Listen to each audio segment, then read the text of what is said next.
आप एक आतंकवादी लुटेरे बाबर के नाम पे मस्जिद बना के देश के करोड़ों हिंदुओं को ललकार रहे हो। बाबरी के नाम पे मस्जिद भारत बनाते हो। क्या बाबर अल्लाह से बड़ा है? क्या बाबर आपके पैगंबर से बड़ा है? खुद आप गैर शरीयत का काम कर रहे हो। लेकिन कोई अफजल गुर की बात करेगा, बुरहान वानी की बात करेगा, अजमल कसाब की बात करेगा तो घर में घुस के मारेंगे, घर से निकाल के मारेंगे, चौराहे चौराहे में मारेंगे, नंगा करके मारेंगे, उल्टा टांग के मारेंगे। ये भाईचारे का चूरन जो तुम हिंदुओं को चटाते हो, जब संख्या में कम होते हो, पैरों में पड़ते हो, भाईचारे की बात करते हो, गौ माता की सेवा करते हो, तुम गोमूत्र भी पीते हो जब संख्या में कम होते हो, और गोबर भी अपने सिर पे उठा के लेके जाते हो। और जब संख्या में ज्यादा हो जाते हो, जो भाईचारे की बात करते हैं, जिन्होंने तुम्हें पाला पोसा बड़ा किया, उन्हीं लोगों को तुम चारा बना के खा जाते हो। बेगानी शादी में अब्दुल्ला दीवाना, मदनी पदनी तू काहे की बनाए चटनी, और सुन तेरे जैसे कितने आए और कितने चले गए। जिस दिन हिंदुत्व अपने अखंड भारत के निर्माण की शैली को लेकर सड़कों पर निकलेगा, उस दिन तेरा अता पता भी नहीं मिलेगा, तू लापता हो जाएगा। जिन्होंने तलवार को देख के सलवार पहन ली थी, तू भी तो उनका वंशज है। शेरावी चाचा ताऊ मामा भांजा पता कर, अगर तेरा भी डीएनए टेस्ट किया जाए, तू भी किसी रामलाल या श्यामलाल की औलादी निकलेगा। समझ गया मदनी? तुम वंदे मातरम का विरोध करते हो और लोगों को भड़काते हो, खाते हो, लेकिन वंदे भारत ट्रेन के अंदर बैठ के आराम से जाती हो। मर गए मरने वाले इलाज करेगा तू। तेरे जैसे बहुत सारे, बोला था बरेली का, क्या नाम था उसका, बरेली वाले का पता है ना, तौकीर रजा, मैं ये कर दूंगा, मार दूंगा, फाड़ दूंगा, चीर दूंगा। आज कहां पड़ा है? नमस्कार, मेरा नाम है सन्नी प्रजापति और आप देख रहे हैं केके न्यूज का डिजिटल पे। एक बार फिर से अशर मंदी ने हिंदुओं को लेकर जो है एक बयान दिया है। कह रहे हैं अगर कोई माई का लाल हिंदू राष्ट्र बनाएगा तो हम उसको हिंदू राष्ट्र बनने नहीं देंगे। इसी पर बातचीत करने के जूनियर भगत सिंह विजयकांत हमारे साथ मौजूद है। इनसे बातचीत करेंगे किस तरह से अरशद मदनी के बयान को देख रहे हैं, क्योंकि लगातार अरशद मदनी जो है हिंदुओं के खिलाफ जो है लगातार बयान दे रहे हैं। कभी जिहाद का बयान देते हैं तो कभी हिंदू राष्ट्र ना बनने का बयान देते हैं। सर, आपने अभी अरशद मदनी का बयान देखा है, कह रहे हैं कि हिंदू राष्ट्र कोई माई का लाल नहीं बना सकता। बेगानी शादी में अब्दुल्ला दीवाना, मदनी पदनी तू काहे की बनाए चटनी, और सुन तेरे जैसे कितने आए और कितने चले गए। जिस दिन हिंदुत्व अपने अखंड भारत के निर्माण की शैली को लेकर सड़कों पर निकलेगा, उस दिन तेरा अता पता भी नहीं मिलेगा, तू लापता हो जाएगा। एक बार गुजरात में हिंदू जागा था, ध्यान है ना? ध्यान है ना? जब कहा था कि 15 मिनट के लिए पुलिस हटा दो। और मैं पूरी दुनिया को ये दिखाना चाहता हूं कि जब गुजरात की कंडीशन बनी थी तो लोगों ने नारा लगा दी, सारी दुनिया झुक जाएगी नमो तेरे सम्मान में, एक बार गुजरात रहा दो पूरे हिंदुस्तान में। जागा था हिंदू गुजरात में, कहां भागे थे सारे एमपी एमएलए मंत्री। एक बार जन जी जगा था गुजरात का, उसके बाद जगा था मुजफ्फरनगर में, कहां भागे थे? तेरे वही है ना दिलेर पठान, जिन्होंने तलवार को देख के सलवार पहन ली थी, तू भी तो उनका वंशज है। शेरावी चाचा ताऊ मामा भांजा पता कर, अगर तेरा भी डीएनए टेस्ट किया जाए, तू भी किसी रामलाल या श्यामलाल की औलादी निकलेगा। समझ गया मदनी? जैसे वो फिल्म थी जंजीर, जिसमें अहमद मोहम्मद और अंधेरी का, अमर अकबर अंधेरी का बाप श्यामलाल था, ऐसे ही तुम्हारा भी दादा पार दादा कोई ना कोई श्यामलाल या रामलाल ही हुआ। तू भी रामलाल या श्यामलाल की औलाद है, जिन्होंने तलवार के दम पे तलवार को देखे सलवार पहन ली थी। भारत हिंदू राष्ट्र था, हिंदू राष्ट्र है और हिंदू राष्ट्र रहेगा। लेकिन एक बहुत बड़े संघर्ष के बाद जो कुछ ऐसे चोर मुसरे भाई चिल्ला रहे हैं, जिनकी आंखों में सुअर का बाल है, जो इस देश को अपना देश नहीं मानते हैं, खाते हिंदुस्तान का और गुण गाते हैं पाकिस्तान का।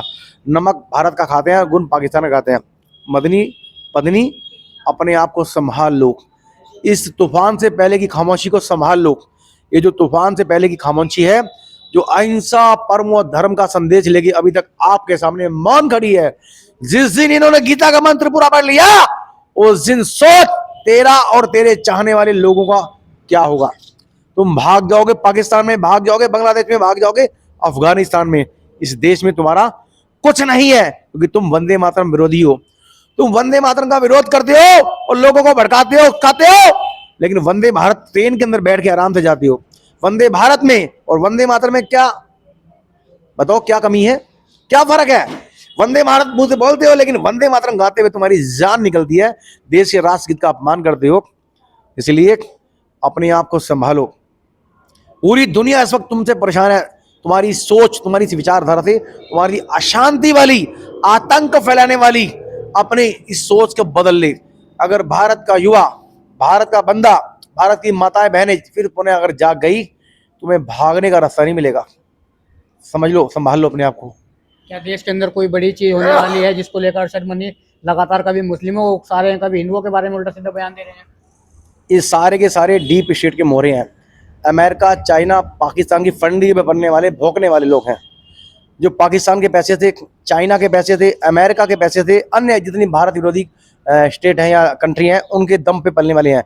जिस दिन भारत सरकार ने ठान लिया कि देशद्रोही गद्दारों को चौक चौराहे पे फांसी पे लटकाना है, उस दिन एक ही दिन के अंदर भीगी बिल्ली बन के आपके पैरों में बढ़ जाएंगे।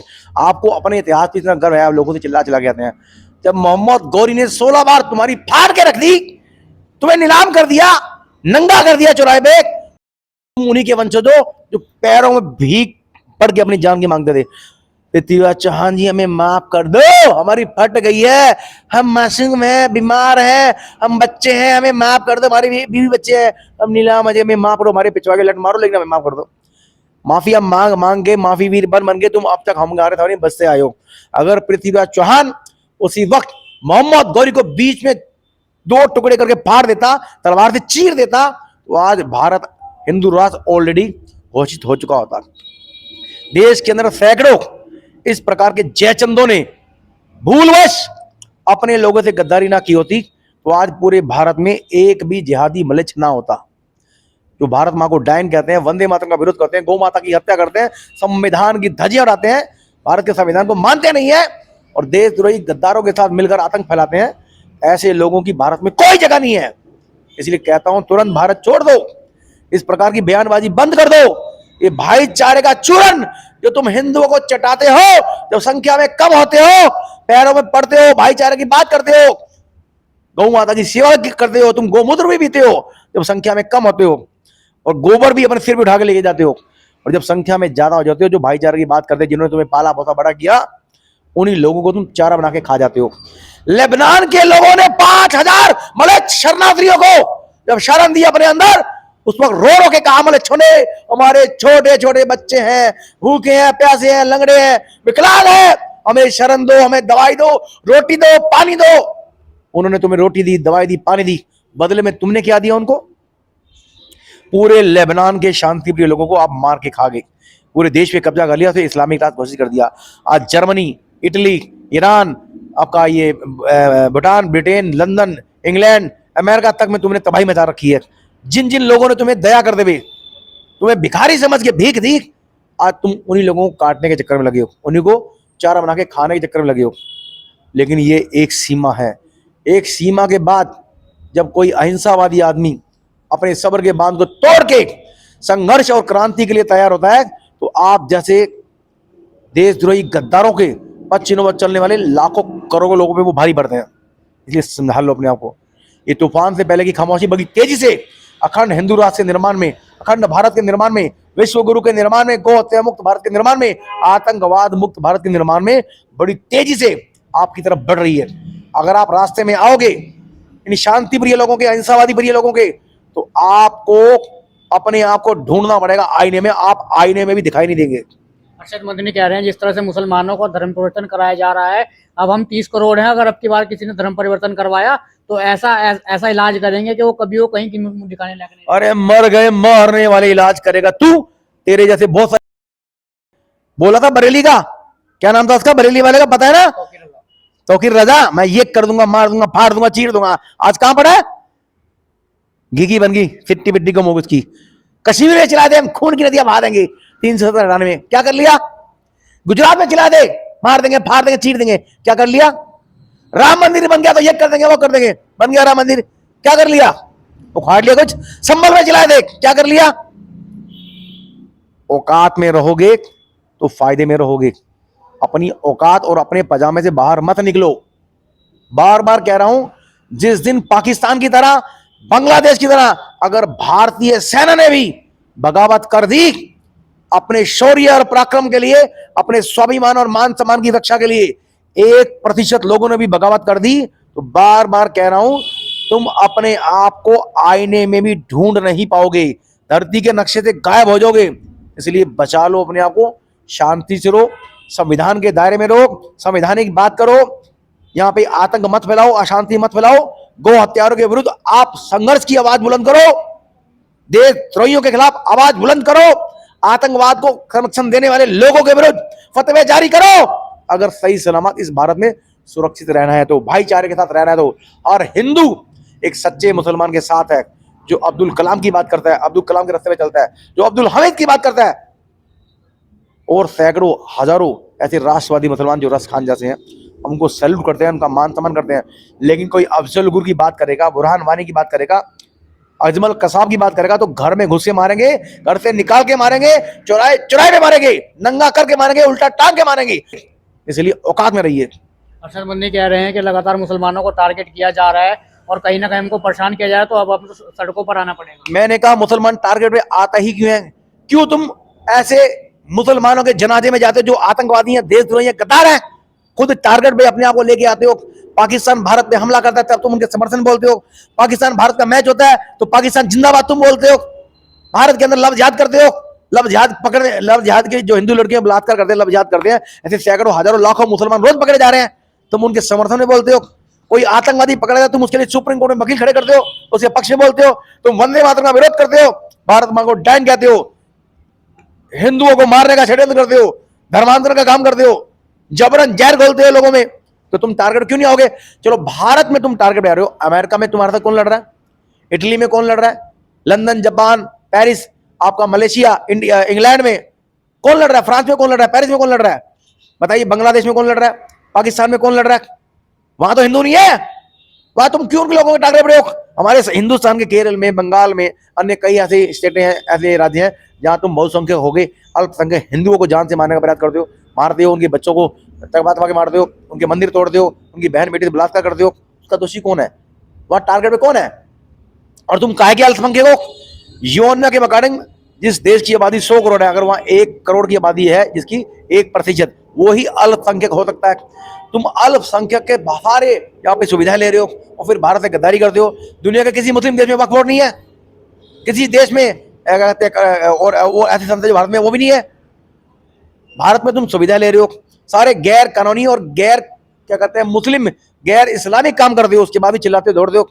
4 बच्चे, 4 शादियां करते हो, 16 बच्चे, 28 बच्चे पैदा करते हो, और शरीयत की बात करते हो। करूँ शरीयत अगर आपको चाहिए, आप भारत सरकार से सब मिलकर चाहिए कि भारत का जो मुसलमान है अगर वो गलत काम करता है उसे शरीयत के अनुसार ही सजा दी जाए। हम इसमें आपका समर्थन करते हैं। आप चोरी करोगे आपके हाथ काट दिए जाएंगे, कटाओ अपने हाथ, क्यों नहीं, कौन मना कर रहा है आपको? आप डकैती करोगे आपकी गर्दन काट दी जाएगी, आप बलात्कार करोगे आपको धरती में गाड़ के पत्थर से मारा जाएगा। ये डिमांड क्यों नहीं करते आप कौन शरीयत लागू करो। बच्चे पैदा करने हैं, 4 शादियां करनी है, अय्याशीबाजी करनी है, देशद्रोह करने, गद्दारी करनी है, तो भारतीय कानून की बात करोगे। अन्य जगह पे आप हिंदुस्तानी कानून की बात करोगे। क्यों भाई? दोगला चरित्र क्यों बनाते हो? सऊदी अरब के अंदर भारत के मुसलमानों को नीच मुसलमान कहा जाता है, क्यों? कभी पूछा मैंने उनसे? आप आज जाते हो कुछ भी करने के लिए, हम आपकी किसी आस्था का अपमान नहीं कर रहे, आस्था का सम्मान करते हैं, लेकिन जब इस प्रकार के लगातार घिनौने काम करोगे, चोरी, डकैती, मर्डर, बलात्कार, गो हत्या, धर्मांतरण, आतंकवाद, देशद्रोही गतिविधियां, सारे काम करोगे, विदेशी फंडिंग के बल में भारत में जहर घोलोगे, तो आप टारगेट पे क्यों नहीं आएंगे? टारगेट पे अब्दुल कलाम क्यों नहीं है? बताइए। टारगेट पे रस खान क्यों नहीं है? टारगेट पे वीर अब्दुल हमीद क्यों नहीं है?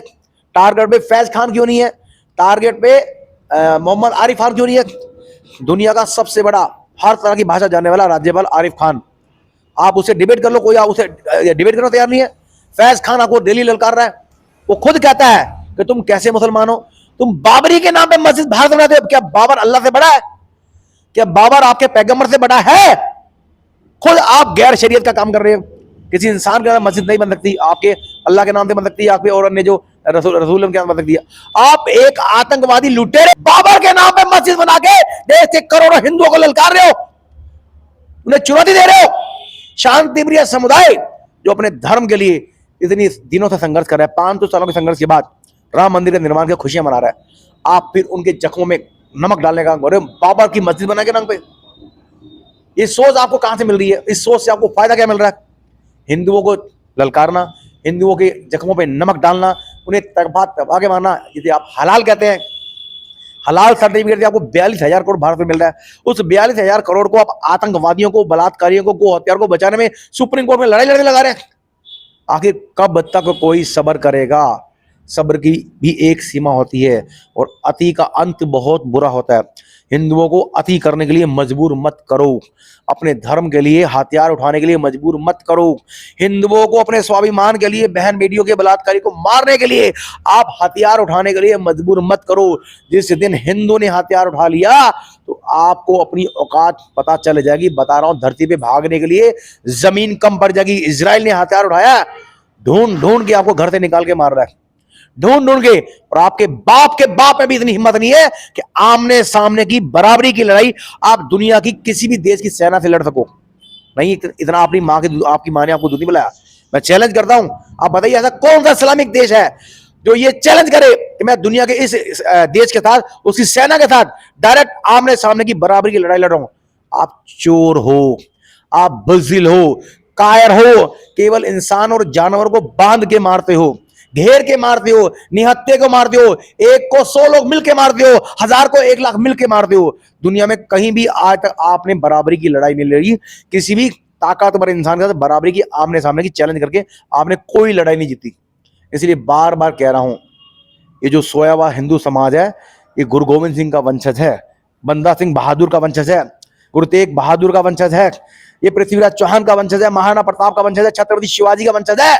अगर इनके अंदर वो हिलोरे अपने महापुरुषों के स्वाभिमान को लेकर जाग उठी तो बता रहा हूं, मेरे जैसे बाल खड़े अपने इन महापुरुषों के नाम को सुनते हुए, उनके शौर्य को जागते हुए, सुनते हुए, समझते हुए। अगर ये सारी किस्से कहानी हमारे सब बच्चों को जानकारी में आनी शुरू हो गई, इन्हें इतिहास में पढ़ने को मिल गया कि हम उन महापुरुषों के वंशज हैं जिन्होंने एक तलवार से बहलोल खान को उसके घोड़े था एक टुकड़े में 2 टुकड़े फाड़ दिया, उनके वंशज हैं हम। तो सोचो तुम्हारे कितने और हमारे कितने होंगे। 1.25 लाख से कर रहा हूं, तब एक गोविंद सिंह नाम गांव उनके वंशज हैं हम। हमें हनुमान की तरह हमारी ताकत को याद दिलाने से बचो। अगर हनुमान की तरह हम हिंदुओं को अपनी ताकत का एहसास हो गया और उन्हें अपनी ताकत की जानकारी हो गई, तुम दुनिया के किसी भी नक्शे में कहीं नजर नहीं आओगे, गायब हो जाओगे और एक रात में तुम स्वयं घर वापसी कर लोगे।